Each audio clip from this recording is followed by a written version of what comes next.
E vamos agora partir para a análise deste assunto. Vamos aqui olhar para esta 70ª conferência. Vamos contar aqui com as presenças de Matias Pires, Wellington Calazans e também Issao Agostinho. Aos três, boa noite e sejam bem-vindos à Hora 10, edição da noite. Boa noite, Matias. Boa noite, Dorivaldo. Boa noite, colegas do painel. Boa noite, Issao. Boa noite, Dorivaldo. Boa noite, amigos da TPA e também ao professor Matias e ao colega Wellington. E boa noite, Wellington. Boa noite, Dorivaldo, colegas de painel e a você assistindo à televisão pública de Angola. Matias Pires, e por estar a acompanhar de perto esta sessão da Assembleia Geral da ONU, é por si que vamos exatamente começar e vamos querer perceber melhor quais são as primeiras reações à volta deste primeiro dia. Os encontros vão se estender até pelo menos um período de uma semana, mas hoje foi então o dia do lançamento e gostávamos aqui de perceber quais são as primeiras reações à volta deste primeiro dia da reunião, com particular destaque aqui para o discurso do secretário-geral da ONU. Dorivaldo, como há de compreender, naturalmente, estando um pouco mais por dentro, não tenho o mérito de avaliar as reações que ocorrem fora, mas posso fazer considerações gerais. Certo. Para os nossos telespectadores compreenderem a natureza da Assembleia Geral das Nações Unidas. A Assembleia Geral é o órgão mais representativo e mais democrático da maior tribuna política mundial, as Nações Unidas, porque é cada Estado um voto, ao contrário do Conselho de Segurança, que é composto por apenas 15 membros, dos quais 5 permanentes que detêm o direito de veto. Por outro lado, é importante também aqui dizer que, por tradição, a Assembleia Geral, tanto o debate de alto nível, abre na terceira terça-feira de todos os meses de setembro. É nesta altura que o debate abre. As Nações Unidas fundam-se sobretudo no idealismo. E então, normalmente, há temas que são transversais por causa daquilo que podemos designar por valores partilhados. E aqui podemos olhar para a questão da segurança, e quando digo segurança, estou a falar no sentido mais amplo, não apenas na perspectiva da segurança militar, mas inclui a segurança alimentar e nutricional, segurança em termos dos mecanismos do comércio mundial, incluindo as questões tarifárias, as questões que têm a ver com a justiça, a questão de igualdade de tratamento, segurança em termos ambientais, as questões do clima, da proteção do ambiente e da biodiversidade são questões também de interesse dos Estados membros das Nações Unidas. Como pode imaginar, nessa altura, um dos temas transversais nas intervenções tem a ver com a situação da Ucrânia, porque existe um pouco essa sombra de uma ameaça a uma eventual grande guerra. E eu tenho estado a dizer que, com todas as suas debilidades, as Nações Unidas, enquanto não haver uma terceira guerra, são sempre uma utopia necessária. Por outro lado, existe também um outro tema que é quase obrigatório entre os Estados em vias de desenvolvimento, que é o tema da reforma das Nações Unidas, para que haja um equilíbrio mais equitativo em termos de distribuição do poder. Portanto, esse é um dos temas que normalmente também é recorrente. Quanto à questão específica da Ucrânia, há um pouco essa ideia de, pelo menos as intervenções aqui pude reter, da necessidade de enfatizar os instrumentos do direito internacional, a questão da negociação, a solução pacífica dos diferendos, nos termos da Carta das Nações Unidas. Portanto, este é o ponto que eu gostaria de destacar. Uma última nota também para o discurso do presidente Macky Sall, que foi o segundo estadista a discursar depois de Jair Bolsonaro. O presidente Macky Sall, para além de ter referenciado essa necessidade de se avaliar a situação da Ucrânia no quadro da Carta das Nações Unidas e do direito internacional, ele manifestou disponibilidade de África poder dar o seu contributo, podendo mesmo mediar essa crise. E uma outra nota também que eu destaquei no discurso do presidente Macky Sall foi quando alertou para a necessidade de se prestar atenção à situação de África, tal como se prestam atenção a outros conflitos em outras partes do mundo. Sabemos que a África enfrenta muitos focos de terrorismo catastrófico que ameaçam a paz e estabilidade do continente, e o presidente Macky Sall, enquanto presidente em exercício da União Africana, colocou também acento tônico nesta questão, e eu penso que foi bom, foi um discurso que não só representou o Senegal, mas de alguma forma também incorporou essa dimensão de ser presidente em exercício da nossa organização continental. São estas as notas, como pode imaginar, são muitos discursos, mas sumariamente, sem entrar no mérito tanto das questões, por razões que podem compreender, tanto esta nota que eu gostaria de partilhar. Obrigado pelas notas aqui bem tomadas e bem destacadas também, para que possamos, de alguma forma, perceber aqueles que foram os discursos e as abordagens feitas pelos diferentes líderes que estiveram então hoje a discursar neste primeiro dia da Assembleia.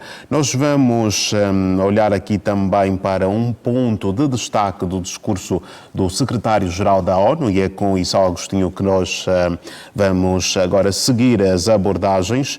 Issao, o secretário-geral da ONU, António Guterres, afirmou hoje que a guerra na Ucrânia é então uma ameaça ao futuro da humanidade, mas evitou também qualquer condenação direta à Rússia. Que leitura é que se impõe aqui fazer sobre esta posição?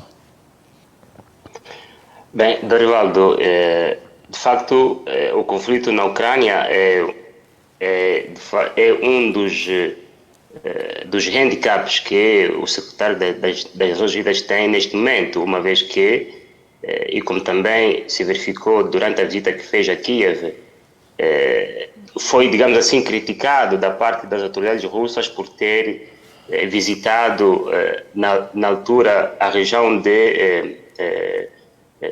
que tinha sido, digamos assim, identificada como tendo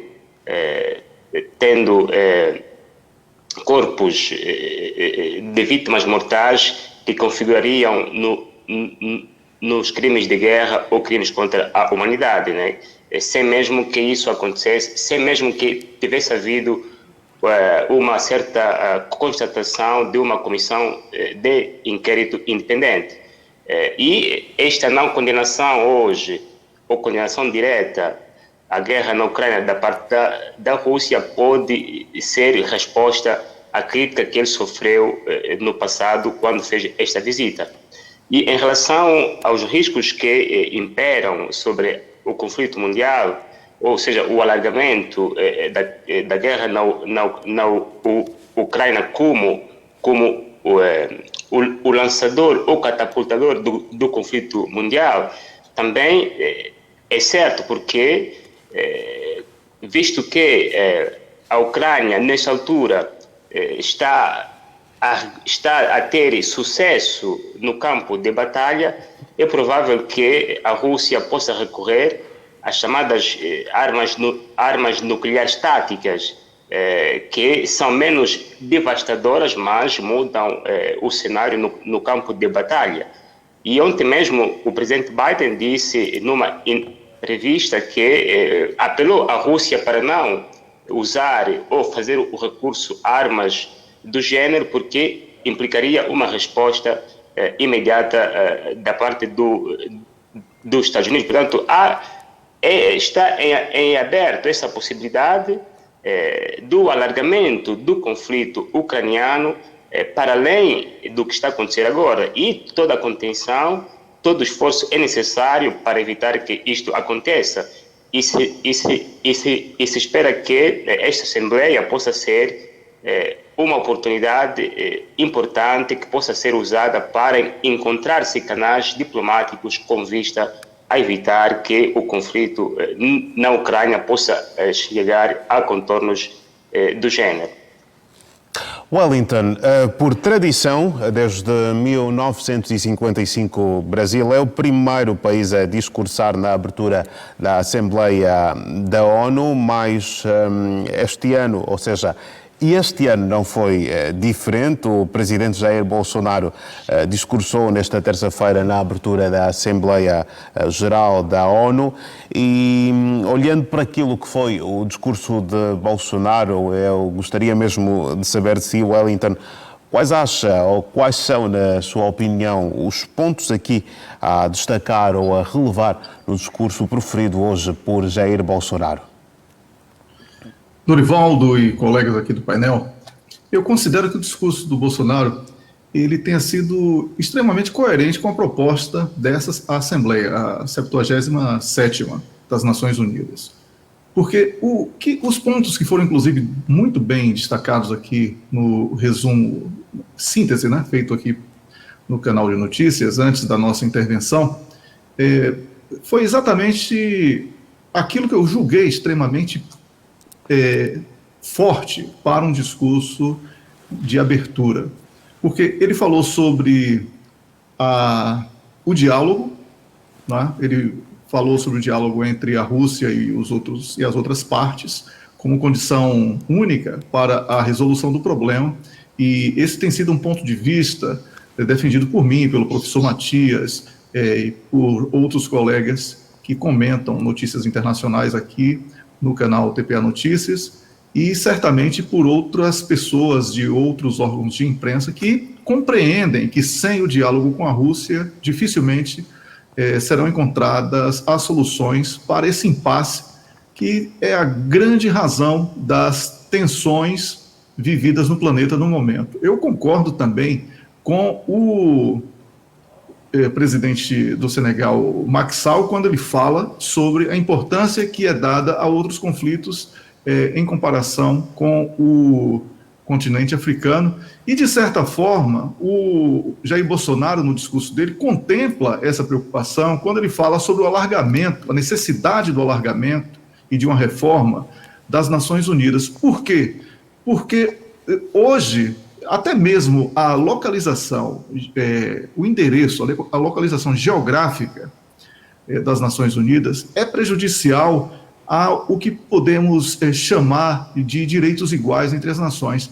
Existem casos de autoridades russas, por exemplo, que não foram convidadas e não receberam vistos para que estivessem presentes no local, o que já constitui aí uma certa imposição imperialista dos Estados Unidos em relação aos demais países por ser em solo norte-americano. Eu defendo que as Nações Unidas tenham que ser em São Tomé e Príncipe, a Ilha de Príncipe, tenha que ser construída uma sede das Nações Unidas ali, para que possa haver igualdade, porque São Tomé e Príncipe não vai ter exército, não vai ter força para impedir a entrada deste ou daquele diplomata ou representante de governo ou Estado que queira participar de um evento nessa proporção.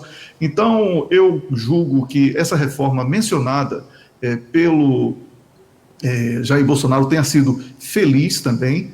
E quando ele falou sobre a produção de alimentos do Brasil, aqui quero trazer uma notícia que talvez ainda não tenha sido publicada, mas é de uma fonte minha do BNDES, o Banco Nacional de Desenvolvimento do Brasil. O Brasil vai ultrapassar os Estados Unidos pela primeira vez em 150 anos na produção de alimentos, o que realmente consolida o país como um grande produtor de alimentos. E numa crise de abastecimento que está sendo preconizada por todos, eu também julgo que foi oportuno, e ao contrário do que diz a imprensa brasileira, que ele usou um discurso eleitoral, eu acho que exaltar esse tipo de conquista, como também da energia limpa que ele destacou, é muito importante para que as pessoas passem a ver os países, não só o Brasil, mas todos os países vistos como periféricos, como países capazes de reagir e dar as respostas necessárias que o planeta necessita para que esses problemas mesquinhos possam ser superados imediatamente,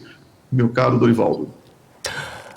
Matias Pires, nós daqui a pouco nos vamos despedir de si, mas não sem antes saber se existe mais algum ponto a acrescentar à volta desta análise que estamos aqui a fazer e que passa pela 77ª Cimeira, ou Assembleia, melhor, Geral das Nações Unidas.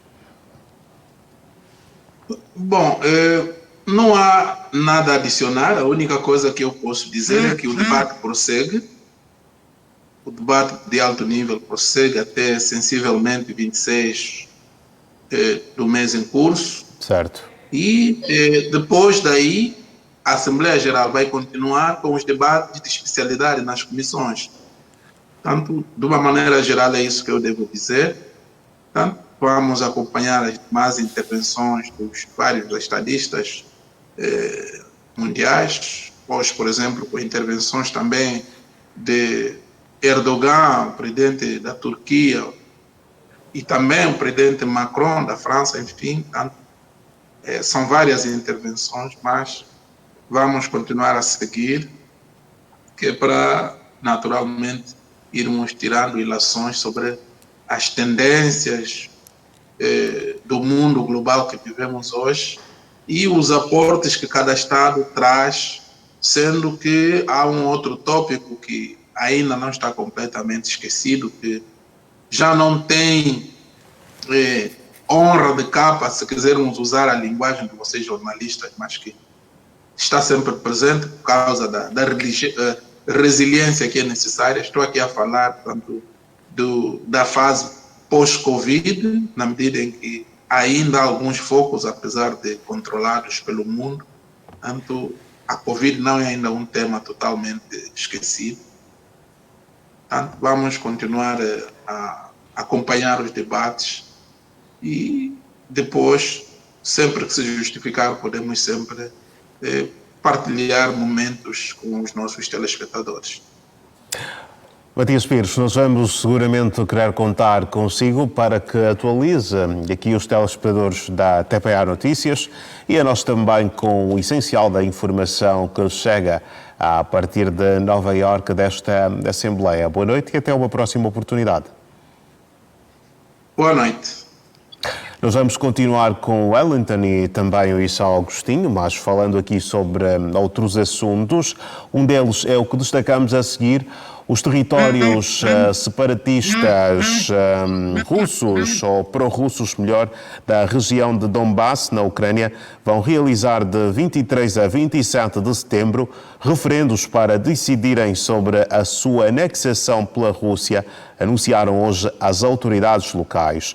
Os escrutínios terão lugar nas regiões de Donetsk e Lugansk, cuja independência o presidente russo, Vladimir Putin, reconheceu pouco antes de lançar a sua ofensiva militar contra a Ucrânia a 24 de fevereiro. Para o ministro dos Negócios Estrangeiros, ucraniano, os referendos a realizar entre os dias 23 e 27 de setembro nas regiões separatistas de Lugansk e Donetsk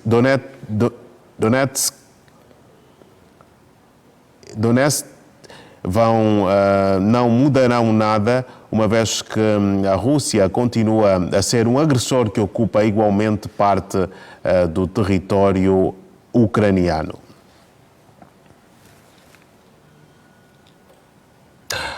Issao e Wellington, vamos então aqui analisar as notas que fazem a atualidade e vamos começar por si, Issao. O que é que vai, de facto, acontecer com a consolidação deste referendo?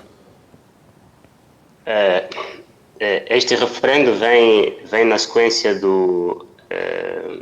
de solicitação feita pelas populações filo-russas ou russófonas dessas regiões que estão sob ocupação militar do exército russo, com vista à sua anexação ao território russo, como também aconteceu com a Crimeia já em 2014.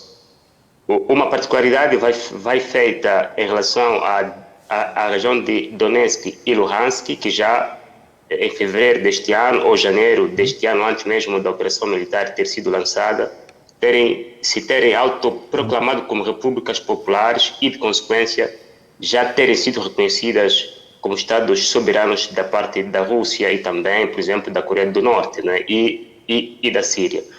Ora,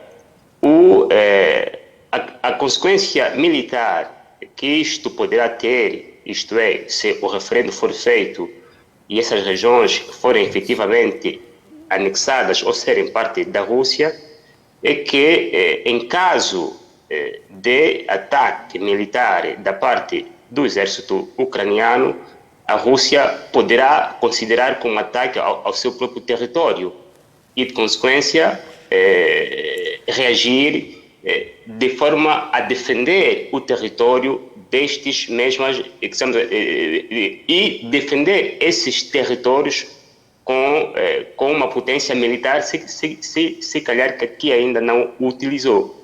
E é aqui onde entra o discurso de armas nucleares táticas, né? Porque, segundo a doutrina nuclear da Rússia, essas armas podem ser usadas quando os interesses russos estão ameaçados.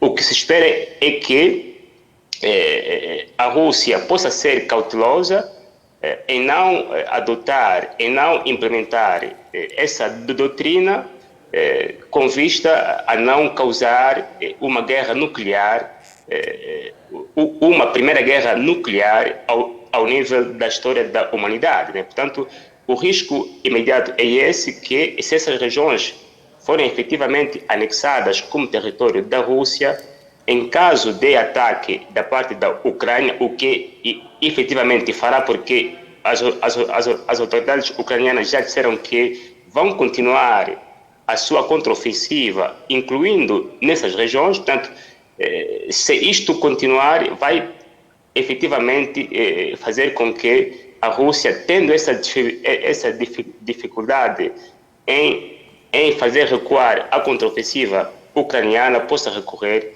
a armas nucleares táticas, o que pode ser bastante grave para a história da humanidade e para a paz e segurança internacionais. Wellington.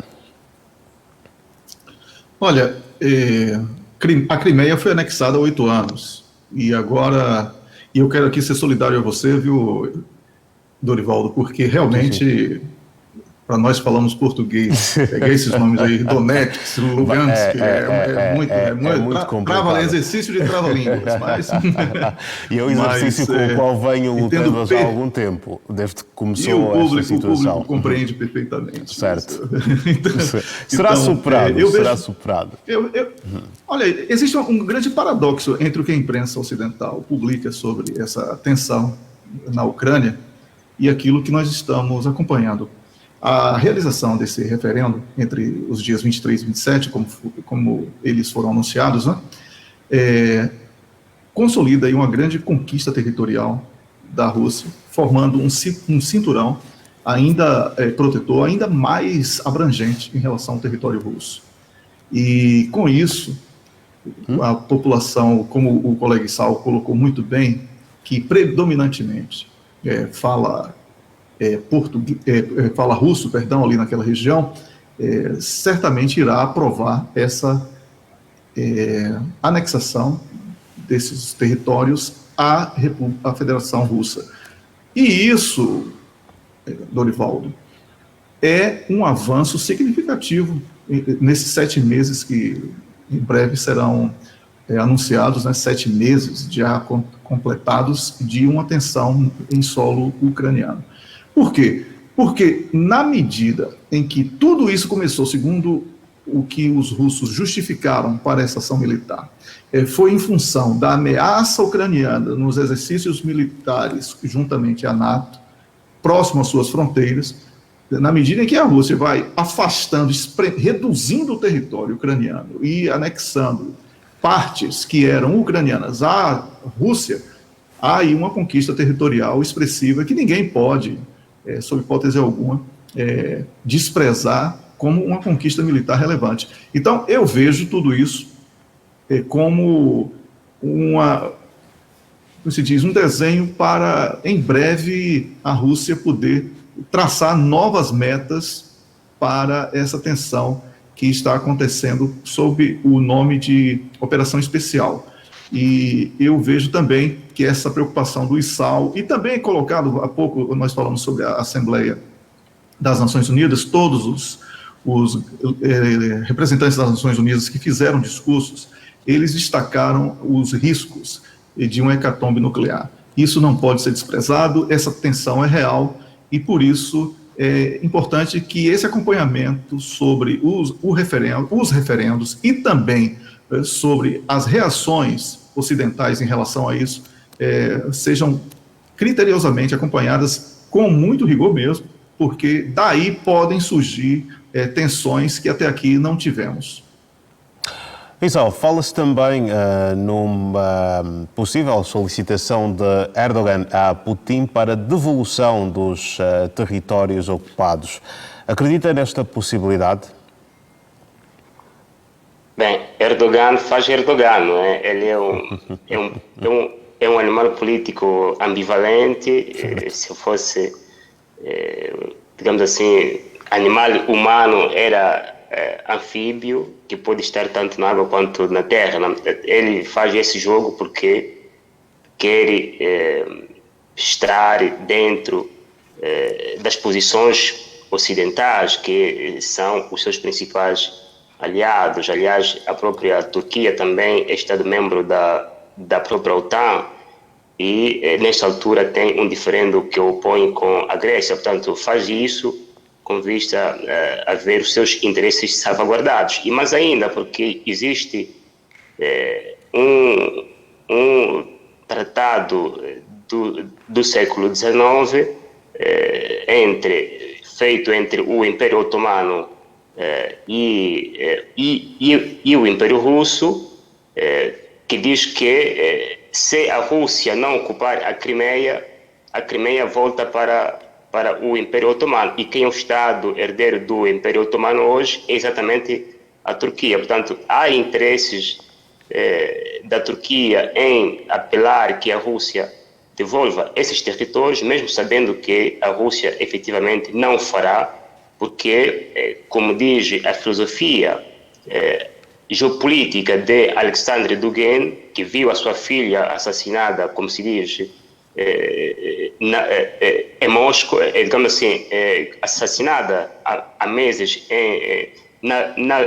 na capital russa, a sua teoria geopolítica é exatamente a de fazer com que a Rússia possa ocupar, digamos assim, possa ter acesso aos chamados mares quentes. E o Mar Negro é um mar quente, e aquela região do sul da Ucrânia também lhe permite ter um acesso ainda maior ao chamado mar quente. Portanto, é um apelo, digamos assim, que visa confundir as águas, mas no essencial não vai acontecer. Quer dizer, não vai acontecer senão por via de um acordo diplomático que satisfaça ambas as partes, isto é a Rússia e a própria Ucrânia. Portanto, é Erdogan que faz Erdogan, como já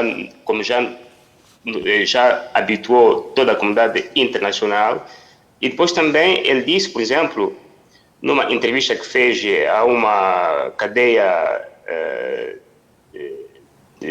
dos Estados Unidos, que ele tinha a certeza que o governo russo estaria disposto a dar um passo em avante para a distinção na Ucrânia. Portanto, esta notícia foi imediatamente desmentida pelo porta-voz do governo russo, que diz que não constava a realidade. Portanto, é um jogo anfíbio que o governo turco está a fazer. Wellington, algum ponto a acrescentar aqui da nossa conversa? Olha, eu quero destacar aqui que não é só o Erdogan que quer um pedaço ali da Ucrânia, não. A Polônia também está de olho nisso. Tá? Aí todo mundo quer um pedacinho da Ucrânia, mas veste a bandeira, as cores da bandeira e tal, mas todo mundo quer um pedacinho da Ucrânia. Só para lembrar o nosso público. E também quero destacar aqui o duplo discurso, num só discurso, do Emmanuel Macron, que ao mesmo tempo que ele se coloca como um importante canal de moderação e diz que vai continuar dialogando com a Rússia, ele acusa a Rússia de ter violado os acordos, né, das Nações Unidas. Então, com isso, faz com que essa tentativa de se apresentar como grande seja imediatamente anulada pelas próprias palavras. Nos tempos atuais de tecnologias de informação, onde as pessoas acompanham em tempo real os acontecimentos do planeta, esse tipo de discurso dúbio não cabe mais. Então, Emmanuel Macron está equivocado quando ele se coloca como um potencial moderador e, ao mesmo tempo, ele exerce uma crítica, praticamente acusação.